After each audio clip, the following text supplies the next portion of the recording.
Os gatilhos de ansiedade muitas vezes têm uma ligação direta que conseguimos perceber na nossa consciência, como algo traumático que nos aconteceu. Então, por exemplo, se eu fui mordido por um cachorro e me machucou muito, é comum eu ficar preocupado de ir na casa de alguém que tenha cachorros, vai me despertar essa ansiedade. Mas aí eu já tenho esse conhecimento prévio, né, de um trauma e consigo identificar e lidar mais ou menos bem com isso. O que acontece é que em muitas situações a ansiedade vai ter um gatilho oculto, ou seja, algo inconsciente nos desperta uma sensação de angústia quando vamos fazer determinada coisa, ou quando nem sequer percebemos o que é que estamos fazendo para se despertar aquele sintoma. Então vamos entender por que é que esses gatilhos ocultos, inconscientes vão nos ocorrendo. Nossa memória, ela sempre vai trabalhar em cadeias associativas. Né? Um exemplo rápido, que pensa comigo. Se eu te falo pipoca, o que pipoca quer te dizer? Cada pessoa vai ter uma resposta muito individual. Você pode falar que gosta de pipoca, não gosta de pipoca, gosta de pipoca com vinagre, gosta de pipoca com pimenta, pipoca lembra o cinema, pipoca lembra uma pessoa que se acovarda numa situação, então ela está pipocando para uma situação. Cada pessoa vai fazer uma relação. Então, essas associações, muitas vezes, elas vão se desencadeando em outros desdobramentos. E sempre que a gente está falando de ansiedade, a gente está falando de uma angústia que não pode ser bem elaborada, que ela não pode ser bem dirigida, não pode ser colocada em palavras muito claras para que a gente resolva. Para citar um exemplo de gatilho oculto de ansiedade, uma pessoa que tem muito medo da água, a partir daquele lugar que não dá mais pé, a pessoa passa muito mal. Não só de entrar na água, vamos pensar assim, que ela está passando de carro perto do mar, num lugar que ela sabe que é mais profundo, e o coração já dispara. Passa com o carro por uma ponte em cima de um lago e ela já começa a suar frio. Mas essa pessoa gosta muito da água. Ironicamente, ela vai lá na piscina, se diverte. Quando está no mar, ali no rasinho também, ela consegue aproveitar muito bem. Mas de pensar na profundidade da água já dá um desespero. Então vocês percebem que a água ali tem uma relação de prazer, ela consegue desfrutar desse momento. Então parece não ter muita lógica. Se a gente pensar pela razão, assim, a gente vai desmantelando isso e fala, mas não tem motivo nenhum. Você até sabe nadar, você aproveita. Por que esse medo todo da água? Então esse gatilho ele vai ser oculto porque ele vem de uma cadeia associativa. Então vamos pensar nessa situação e aí a gente vai rastreando o passado da gente, a gente lembra de uma cena assim. Uma pessoa tinha ali uma porção de patinhos e de pintinhos.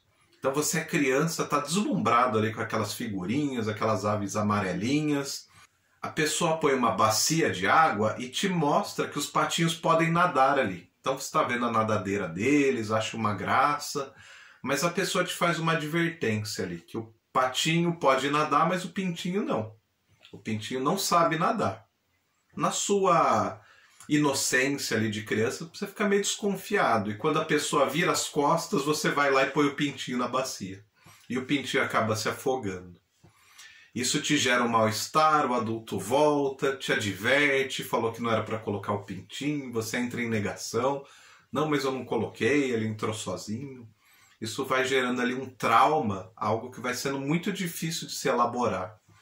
Se torna tão difícil que a gente recalca, a gente esquece, a gente cria uma amnésia mais ou menos que proposital como defesa para a gente não ter que lidar com aquela angústia. Então você imagina a cadeia associativa, como ela parece irracional, mas ela tem uma ligação direta que pode ser analisada. Então pensar onde não dá pé é onde pode se provocar a morte. Né? E não simplesmente ser acometido da morte, eu posso morrer com aquilo.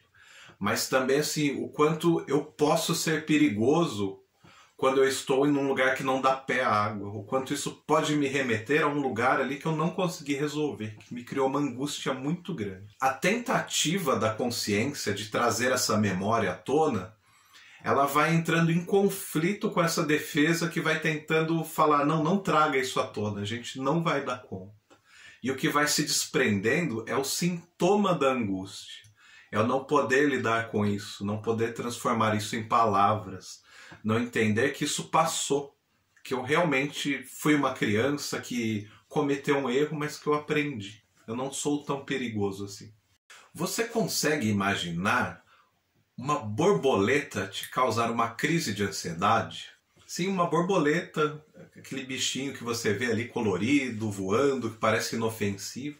Em alguns casos, coisas inusitadas como a borboleta podem gerar crise de ansiedade, e a gente também tem que entender essas cadeias associativas. O mais interessante é que a pessoa percebe que isso é irracional. Ela sabe dizer com clareza, eu sei que a borboleta é inofensiva, eu sei que a borboleta não pica ninguém, não machuca ninguém. A partir dessa análise da própria pessoa de que a borboleta é inofensiva, mas ela se sente ameaçada por aquilo, o que traria esse gatilho? Então é um gatilho oculto novamente. A gente não tem um dicionário pronto para falar isso significa aquilo. Quando vamos investigando as nossas histórias, nós vamos percebendo que nós vamos esquecendo, nós vamos apagando informações como uma forma de proteção dessas lembranças que são tão traumáticas. Vamos pensar num exemplo assim de uma pessoa que há muitos anos atrás presenciou um acidente de automóvel na estrada.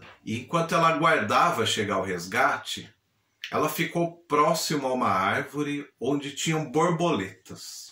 E essa pessoa acidentada acaba morrendo. E aquela cena se torna extremamente aversiva, a pessoa fica muito perturbada com aquela cena e ela tenta a todo custo apagar esse contato tão próximo com a morte que ela teve. A borboleta passa a ser assim uma sinalização da nossa percepção muito secundária, né? Em todo aquele estresse, raramente alguém vai estar se associando com a visão da borboleta, mas isso está entrando no seu aparelho sensorial. Ela está ligada a algo que vai te fazer reviver algo muito ruim, que você tenta apagar de qualquer jeito. Então, é um exemplo de um encadeamento de memória que pode trazer uma situação que te faça se sentir muito mal. É muito difícil a gente entender e ver com clareza esses gatilhos, porque eles se tornam ocultos como defesa. É algo que vai acontecendo para que a gente tente se proteger, não se sentir tão ruim com aquela situação. Mas enquanto a gente não dá conta de trazer para a consciência, de entender, de dar um bom andamento, né, para esse acontecimento, a gente tende a ficar repetindo até que a gente resolva. Podemos citar outros inúmeros exemplos. Um clássico assim que aparece é o medo de barata.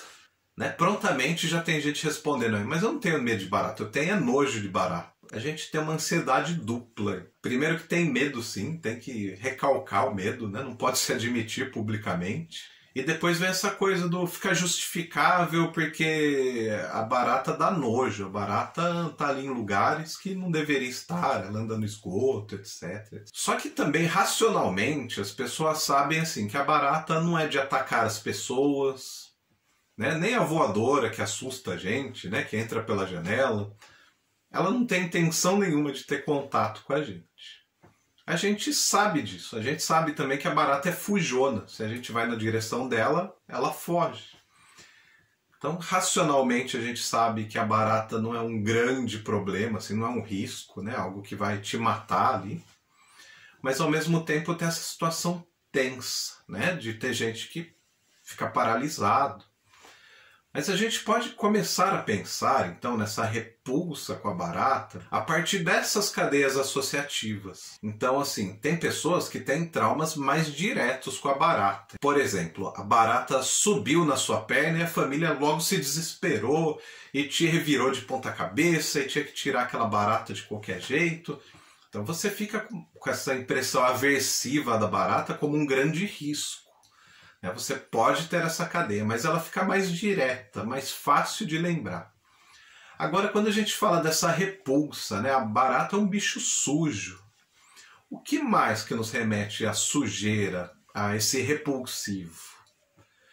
A gente vai pensando lá desde a infância da gente, quando a gente está desfraldando ainda, por exemplo.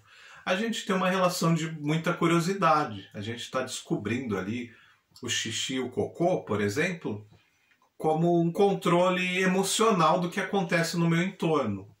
Então, se o meu intestino está muito solto, está todo mundo preocupado comigo, eu tenho uma atenção diferenciada. Ou eu estou prendendo esse intestino e aí todo mundo se mobiliza para tentar desprender esse intestino. Então, sobre esse controle, a gente começa a perceber que tem uma relação ali emocional ligada a isso. E quando a gente vai crescendo, a gente vai sendo higienizado, né? Não mexe nisso, isso é caca, isso é feio. E a gente tem essa relação ali da curiosidade, está mexendo com isso, acha que é um produto muito especial que a gente está produzindo, mas a gente já está sendo recalcado. A gente não pode se divertir com qualquer coisa, a gente não pode estar lidando com aquilo que é sujo, que é repulsivo. Isso vai se desdobrando na vida da gente em outros lugares. Por exemplo, a respeito da nossa sexualidade. A nossa sexualidade, muitas vezes, passa a ser educada de uma forma muito repressiva, como se fosse muito feio, como se fosse muito repulsivo a gente ter curiosidade sexual. Então a gente está lá na infância, está querendo saber como é que a gente nasce, por que o papai e a mamãe ficam num outro quarto ali que fica trancado, e a gente começa a fazer pergunta, por que um tem pipi e o outro não tem? E muitas vezes a gente já começa a ouvir que isso não é certo, esse pensamento é sujo, esse pensamento é repulsivo, isso é feio, isso é pecado, isso é uma porção de coisas que tem que ser afastado da gente. Então eu não posso entrar em contato com isso, eu tenho que fugir disso. Então a barata, ela traz uma associação automática de repugnância, porque realmente ela anda lá no esgoto. A gente realmente tem esse asseio, a gente não quer que ela entre em contato com o nosso alimento. Então a gente associa, é repulsivo, não devo entrar em contato, tudo que é repulsivo deve ser mantido longe de mim.